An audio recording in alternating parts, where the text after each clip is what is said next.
Thank you for joining us on another episode of CYC's For Couples Only. Today's topic, ambition. Yeah, we're going to get into it. I'm Chris Awad, and pleased to be sitting next to my wife, Sarah Awad. And today we have with us also, we're very pleased to have with us the very Reverend Father Antonius from St. Mary and St. Antonius Church in Queens, New York. Father Antonius holds a master's degree in counseling and has also counseled many couples. Thank you very much for being with us today. Thank you, Abuna. So what we're going to do now is we're going to go right into the video. So we'll be back.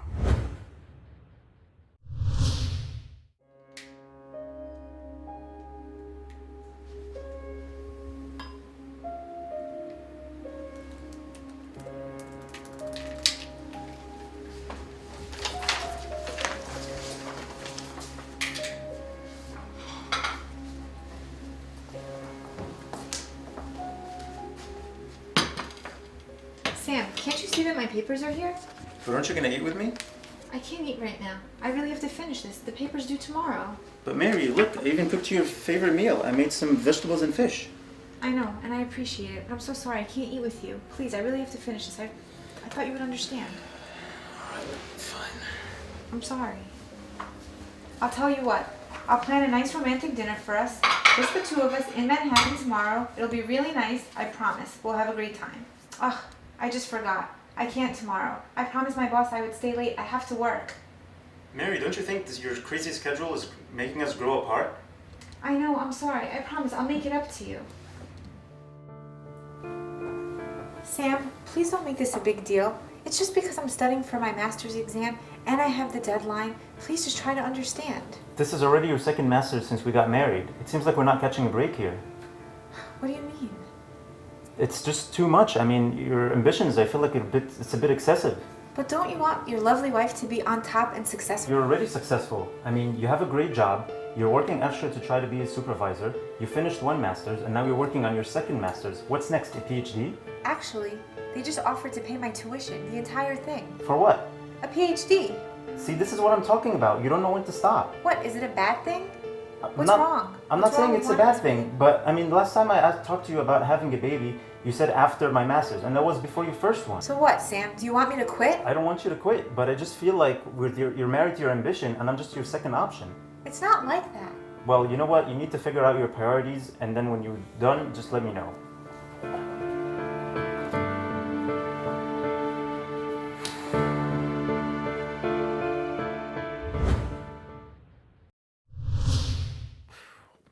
Wow. Yeah. So we saw a lot of different things there. And so again, this issue of ambition, we're going to get right into it, God willing. But I mean, let me first just ask what you guys think about the husband. I mean, it seemed like he was pretty frustrated because his wife he cooked dinner. He cooked a nice dinner, and that went apparently back to the kitchen, but did he have a right to be justified? I mean, frustrated, you think? You think that was like... I would be, that's for sure. Yeah, absolutely. I would be frustrated if I cooked dinner only to find out that the situation. I would always eat it. I would usually eat it always, but yes. No, I mean, Abuna, what do you think his frustration comes from here? It seems this is the accumulation of things that have been happening, and they didn't communicate with each other before about what's going on. So all of a sudden, we find this tense situation taking place. He's trying to show how much he cares. He prepares this dinner. He's trying to be romantic. Candles and things like that. And once he reaches there, he's told, what are you doing? You don't see I'm doing my work. You're putting it on my papers. I have a paper. I have to finish it. And of course, Mary, the wife, seems to be so overwhelmed by what she's doing. Apparently, she's been working hard long hours and studying. She's driven by this kind of ambition that she wants to achieve things, and academically speaking, she's a good achiever. She got her first master's degree, now she's working on the second, and she's even hopeful to go for PhD. It's going to be paid to her by work. So she's been taken or overwhelmed by all these things. And in the middle of all this, she forgot that she's married. In that sense, she tries to make time, and she's unable to make time. Right. So is there a limit for ambition, I guess, in a marriage? Like, should she be sort of conscious of what she's achieving with respect to how it affects her family? I'd like to ask you, what do you think about that? I mean, because maybe we can define two different types of ambition. There's the... Do you understand, obviously you understand the Sam's perspective, but I mean, could you, now the way Abuna gave us the perspective of Mary, being that she's working hard and she's driven, can you relate to her at all? Sure, of course. She wants to, she has maybe a passion for whatever she's doing, and she wants to be the best at it. But I guess the question is, like, is there a limit to that? Should there be a limit to being the best if you have a family? Yeah, well, I think that ambition is defined as an intense drive for success or power, a desire to achieve honor, wealth, or fame. This is the worldly kind of definition, okay? To be ambitious in the worldly sense is essentially to be determined to have more than your neighbor. You want to be the best, better than the people around you. That's the worldly way of understanding ambition, okay? And sometimes they put this motto that he with the most toys wins. Oh. Okay, that's the kind of the worldly way to put it, and that's what drives people after what they want to achieve. So, in other words, ambition strives to be number one. Abuna, in terms of this worldly definition of ambition, like from, and I never, heard it so clearly of what it really is. I mean, when I heard the word ambition before getting into this topic today, I never thought it was necessarily like a very like a worldly focus. I thought it had something to do with motivation and work ethic. But what you're saying here is that it's not the work ethic or the passion about what you're doing. It's the motive. Is the end goal of why I'm doing it? Is that right? Yeah, and if we go to the biblical Christian spiritual definition of ambition, we would be able to see the contrast, the difference. Oh, okay. Because in the Christian biblical understanding of the word ambition, this word takes a completely whole new dimension. And St. Paul's first epistle to the Thessalonians, chapter 4 and verse 11, St. Paul says, make it your ambition to lead a quiet life, to mind your own business, and to work with your hands. So here, he's using the same word, but he's giving us a whole new definition to the word ambition, which is to lead a quiet life, to mind our own business, and to work with our own hands, which means that everyone has to work, everyone has to not to get involved in other people's business, mind our own business, and to lead a quiet, peaceful, loving, caring kind of life. So the word is still used, but the purpose of it, the goal of this ambition, is This is the spiritual meaning, the biblical meaning of the word ambition.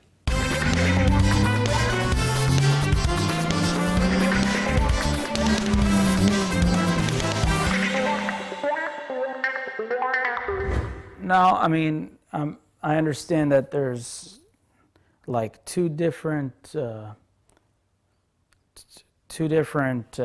like perspectives of the word, but it seems that they come like almost are opposites of each other because, you know, to mind your own business versus to be in everybody's business with being on the worldly side of it. But what is the goal? I mean, I know obviously the spiritual ambition, but in the definition you said I didn't recall what the actual end goal is. Like in the worldly sense, to have the most toys, to be the most, have the most. Yeah. Well, actually, the meaning of the word ambition, its literal meaning, is to esteem as an honor.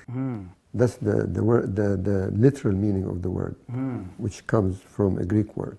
Okay, being ambitious, in and of itself, there's nothing wrong with it. However, it's what we esteem or honor that can be a problem. I mean, what we are concentrating on, and this is where we go different, almost opposite ways. That's why Mary was asking, you don't want your wife to be successful? And that's a very challenging question. Why? Because you have to define the meaning of the word success here.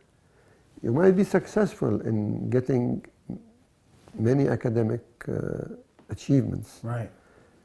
You might be successful in working many long hours and getting so much big fat paycheck, but you might be failure in your marriage.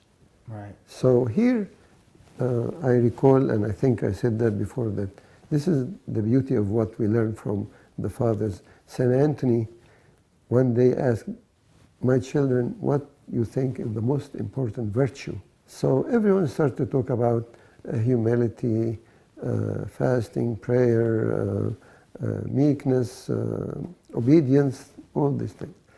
And then he said to them, the most important virtue should be discernment. To have the wisdom to discern between what we should do and what we should not do, what is right and what's wrong. The word success here is misused. Why? Because, yeah, if she's going to be successful in all what she's doing, but she's failing in her marriage. And I've seen examples like this. People who concentrated so much on their work and they neglected their family. And I've seen other people who concentrated on their academic achievements and they neglected their family. And their marriage became a failure. And here comes to my mind what Jesus said when he said, what profits man if he gains the whole world and loses himself? Of course, losing your marriage is part of losing yourself. Right. So that's very challenging, and we should think about that. That's a solid point, Abuno. Do you think that his frustration also stemmed from the fact that potentially she's excelling, she's going on, she's doing great things, and she's ambitious, and maybe he's not, or he's not as much? I didn't see that. I don't think he's feeling bad because she's achieving things, but I think it stems from the fact that she's neglecting her marriage. There is almost no relationship between them. And I could put it in one word, which is there's no communication, which is very challenging. If there's no communication, this is what happens, that he's frustrated and she's frustrated. Everyone on his or her end are frustrated. And sometimes we neglect the fact that I should look for what pleases my spouse. It's not only what's for myself. And I think he was trying to do that in the sense like he's prepared the dinner, he's trying to provide time for them to sit together and enjoy a meal. She did not consider that as something nice of him. She felt like, oh, he doesn't feel for me, I'm too busy, I'm not going to eat with him, I have to finish what I have to finish. Right. And here comes the misunderstanding. So, I mean, maybe this is for a different topic, but if the roles were reversed, if Sam was the one who was very focused with his career, and Mary, cooked the meal, and again, for some unheard of reason, put it away, would that, I mean, do you think that would make any difference in the situation, or does the roles in the marriage, does this stay consistent with ambition, no matter if it's from the husband or from the wife? I think it can be frustrating for, going both ways. Either way? Sure. Absolutely, absolutely. Yeah, sometimes people would think if the man is the one who's doing these things, it's justified, but it's the same thing. And I think it was mentioned by him mentioning the priorities. And setting the priorities right is always very important. And maybe we need to talk about that, setting our priorities right. And this is a very challenging thing in our life in general. And of course, comes with it, if we don't understand that setting priorities right is very important, we tend to neglect things that we know that they are important, but we neglect them. So we usually come and start by saying, set your priorities right, so let us put God first. And then what is next for a couple, that they put each other first after God. And then when there are children comes afterwards. And all these things should come in this order. So sometimes we say, oh, we put it, of course, God comes number one. But then you find, but I don't have time to pray, I don't have time to go to church, I don't have time to attend liturgy, I don't have time to fast, I don't have time to read the Bible. So whom are we kidding? If we say that God comes number one, if He's a priority, you will make time to spend this time with God through these practices. And maybe also we can add service and things like that. So, and then if you say, of course my family comes number one, my wife comes before everyone else. Sometimes people are confused about that. Sometimes even it's more confusing sometimes for the wife when she has children, that she would think that now children should come before the husband. And that becomes a problem. Oh, that's a great topic to talk about. Yeah, so setting the priorities right is very important. And I think this should have been talked about a long time ago, before even getting into marriage, that these things, they talk about it, they discuss it, they make it clear that how they are setting their priorities. I don't think this happened overnight, because apparently Mary was very much into academic achievement. Right. So if this was seen by Sam long time ago, he should have mentioned that this should not happen on account of their relationship. I mean, this should not take over and put the relationship in the back seat.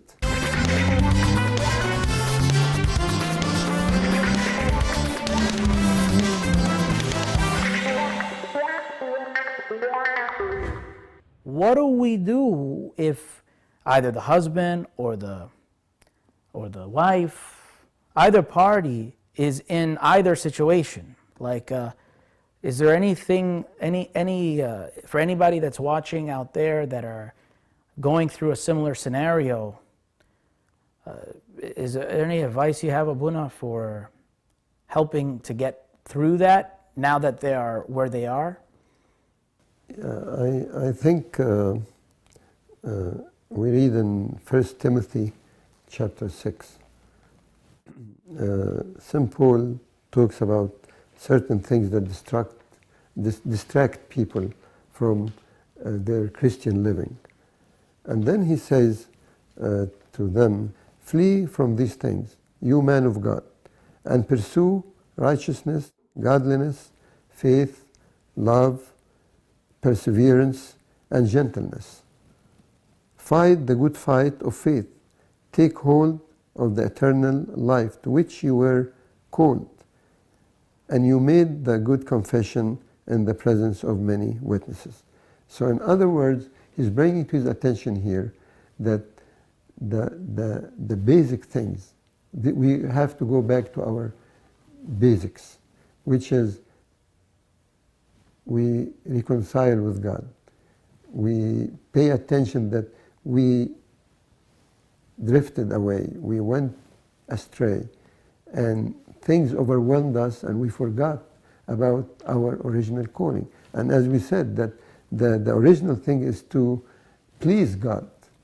But by what we're doing now in this situation, we're not pleasing God. We're causing a very tense situation. We're losing the love and the care. Everyone is thinking of his own self, neglecting the other. And of course, in that also we can say that we neglected our relationship with God. And all these things that we are talking about, pursuing righteousness, godliness, faith, love, perseverance, and gentleness, starting to disappear. And losing the goal, which is, he says here very clear, that fight the good fight of faith, take hold of the eternal life to which you were called. If we lose that, we lose everything. And you said that was 2 Timothy 4:7? 1 Timothy chapter 6, and verses are from 9 to 12. Okay. Thank you, Abuna. Thank you. Perfect. Abuna, thank you. We learned a lot. We learned about the different forms of ambition, worldly ambition, spiritual. If you want to, if you can help us summarize, that'll be. As you said, we need to understand ambitions in its right way, which is related to living a quiet life, minding our own business, working, okay, and in doing all this, the purpose is to please God. And pleasing God comes in it, pleasing each other and caring for each other rather than caring for ourselves, becoming so selfish, but we die to ourselves for the sake of others. And the other part is setting our priorities right. God comes first, my relationship with God, and not losing the goal, and then my spouse, and then my children, and then the extended family, and then comes my work, my service, my academic studies, whatever, but we need to set these priorities right so that we don't lose vision or lose the goal of holding unto eternal life. Okay? Thank you so much, Abuna. And thank you, Sarah. And we hope that you all benefited as much as we did from just sharing these different perspectives and things on ambition. Join us next time for the next episode of CYC's For Couples Only. Thank you.